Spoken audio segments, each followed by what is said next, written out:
సౌజీస్ కిచెన్లో మనం ఇప్పుడు టమాటో సగ్గుబియ్యం వడియాలని ఏ విధంగా తయారు చేయాలో చూద్దాం. ముందుగా కావాల్సిన పదార్థాలు: సగ్గుబియ్యం 1 కప్పు తీసుకోండి. ఇవి 100 గ్రాములు ఉంటాయి. 100 గ్రాముల సగ్గుబియ్యం కోసం టమాటోలు 2, పచ్చిమిరపకాయలు 5 తీసుకుంటున్నాము, అల్లం 1 అంగుళం సైజ్ తీసుకుంటున్నాము, ఉప్పు టేస్ట్కి సరిపడా, జీలకర్ర 1 టేబుల్ స్పూన్, వాటర్ కప్పు సగ్గుబియ్యానికి 6 కప్పుల వాటర్ తీసుకుంటాము. సగ్గుబియ్యంలో వాటర్ యాడ్ చేసుకొని గంట పాటు నానబెట్టుకోండి. సగ్గుబియ్యాన్ని ఈ విధంగా నానబెట్టుకోవడం వల్ల మనకు సగ్గుబియ్యం త్వరగా కుక్ అవుతుంది. ముందుగా టమాటో, అల్లం, పచ్చిమిరపకాయలు మిక్సీ వేసుకొని సాఫ్ట్ పేస్ట్ లాగా తయారు చేసుకోండి. ఈ విధంగా సాఫ్ట్ పేస్ట్ లాగా తయారు చేసుకొని పక్కన పెట్టుకోండి.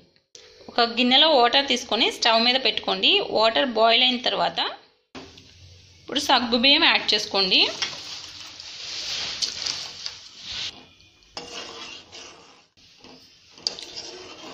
సగ్గుబియ్యాన్ని ఈ విధంగా కలుపుకుంటూ ఉడికించుకోవాలి. ఇందులో సాల్ట్ యాడ్ చేసుకోండి. కొద్దిగా నూనె యాడ్ చేసుకోండి. నూనెని యాడ్ చేసుకోవడం వల్ల సగ్గుబియ్యం మనకి అంటుకోకుండా విడివిడిగా ఉంటుంది. సగ్గుబియ్యం నానబెట్టుకున్నాం కాబట్టి మనకు చాలా త్వరగా కుక్ అవుతుంది. సగ్గుబియ్యం ఈ విధంగా కుక్ అయిన తర్వాత ముందుగా మనం రెడీ చేసుకున్న టమాటా పేస్ట్ యాడ్ చేసుకోండి.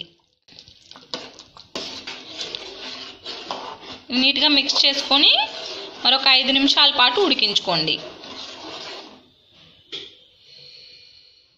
జీలకర్ర కూడా యాడ్ చేసుకొని మిక్స్ చేసుకోండి. టమాటో కుక్ అయింది. ఇక స్టవ్ ఆఫ్ చేసుకొని 10 నిమిషాలు కూల్ అయిన తర్వాత వడియాలను పెట్టుకుందాం. బాగా ఎండగా ఉన్న టైంలో ఈ విధంగా ప్లాస్టిక్ షీట్ కానీ వైట్ క్లాత్ కానీ పరుచుకొని వడియాలను పెట్టుకోవాలి. గరిటెతో కొద్ది కొద్దిగా తీసుకొని వడియాలను పెట్టుకోండి.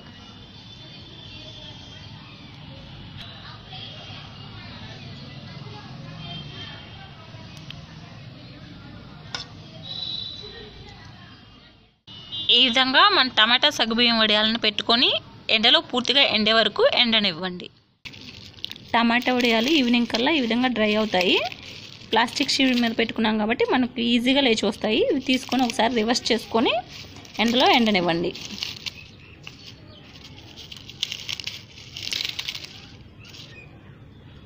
ఈ వడియాలు పూర్తిగా డ్రై అయ్యే వరకు ఎండబెట్టుకోవాలి. మన టమాటో సగ్గుబియ్యం వడియాలు పూర్తిగా ఎండాయి. ఈ విధంగా సగ్గుబియ్యం వడియాలు ఎండిన తర్వాత మనం ఒక జార్లో వీటిని ఎన్ని రోజులు కావాలంటే అన్ని రోజులు స్టోర్ చేసుకోవచ్చు. ఇవి ఎప్పుడు కావాలంటే అప్పుడు మనం తీసుకొని వేయించుకోవచ్చు. టమాటో సగ్గుబియ్యం వడియాలని ఏ విధంగా వేయించుకోవాలో చూద్దాం. కడాయిలో డీప్ ఫ్రైకి సరిపడా ఆయిల్ యాడ్ చేసుకొని స్టవ్ మీద పెట్టుకోండి. ఆయిల్ హీట్ అయింది. ఈ విధంగా మన సగ్గుబియ్యం వడియాలని ఒక్కొక్కటిగా యాడ్ చేసుకొని వేయించుకోండి.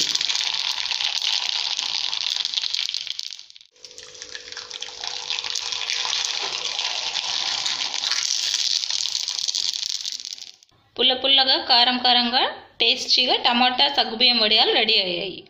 టమాటో సగ్గుబియ్యం వడియాలు ఏ విధంగా తయారు చేయాలో చూసారు కదా ఫ్రెండ్స్. మీరు కూడా ట్రై చేయండి. మీకు ఈ వీడియో నచ్చినట్లయితే లైక్ చేయండి. మరి మీ ఫ్రెండ్స్ అందరికీ షేర్ చేయండి. మరిన్ని వీడియోల కోసం మీ ఛానల్ని సబ్స్క్రైబ్ చేసుకోండి. Thanks for watching my video friends.